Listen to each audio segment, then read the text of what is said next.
Now to this story, the escape or death of Facebook rapist Thabo Bester has reignited the conversation around private prisons. But the issue was first brought to light by investigative journalist Ruth Hopkins back in 2013.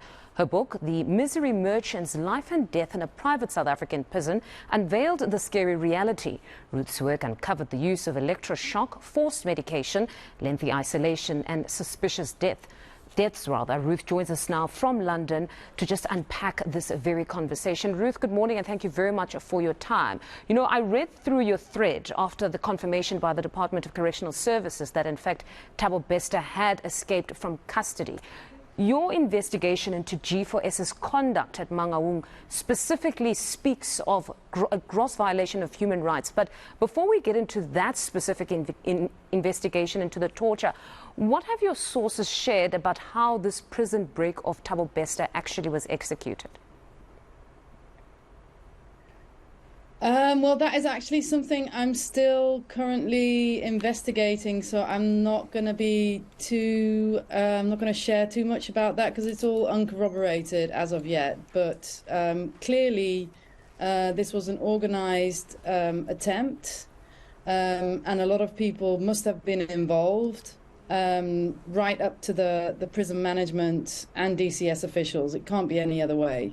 Then to the investigation into the torture. I watched your documentary a bit. I was absolutely shocked to hear what prisoners go through. Just take us through what you unearthed back in 2013. Well, my prison investigation started by letters I was receiving at the Wits Justice Project at Wits University, who I used to work for. And there were a lot of letters from Mangaung prison, prisoners claiming that they were getting injected with antipsychotic drugs against their will. I then went to the prison to interview them and then managed to corroborate their claims. And they also started telling me about how they were getting electroshocked, water, stripped naked, water poured on them, and then electroshocked. And then I started discovering that people were dying in the prison, and G4S and DCS were covering this up. There's one death that I uncover in my book of Isaac Nalani.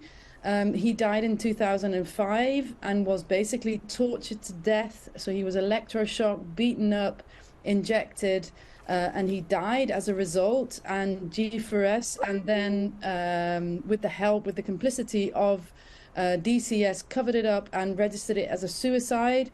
There was an investigation into it, but the investigation didn't go anywhere. DCS at some point announced they were going to investigate natural deaths at this prison, unnatural deaths.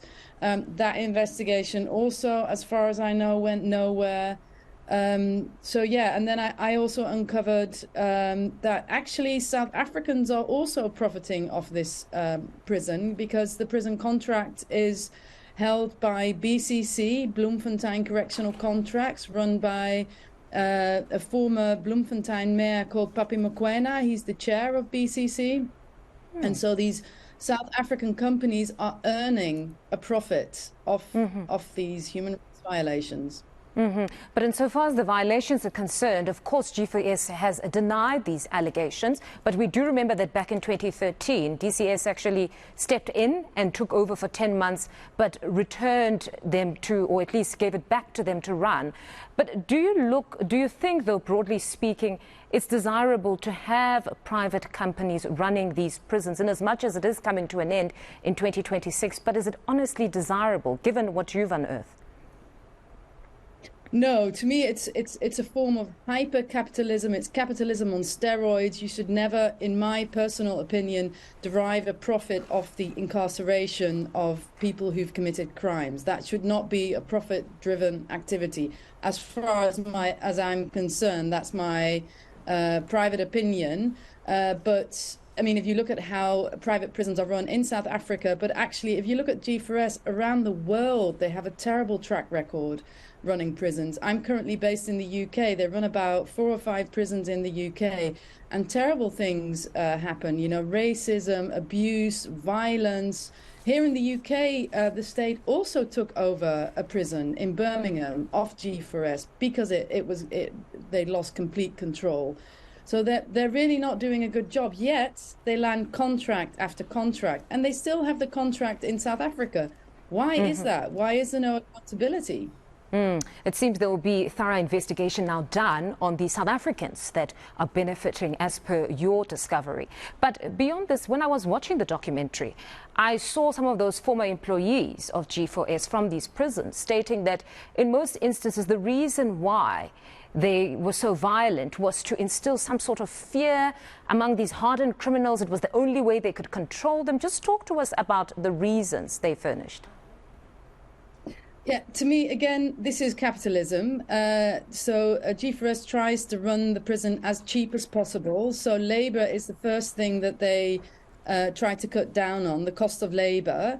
And so the working conditions for the guards are just terrible. Their security, their safety is not protected. Their salaries are low. They're overworked, underpaid. Frustrated, and the inmates equally are frustrated, and so they take it out on each other. But actually the guards and the prisoners together, they are both victimized by this company and the complicit government. It's a very, very scary discovery that you have made. Ruth, thank you very much for your time this morning. That was investigative journalist Ruth Hopkins.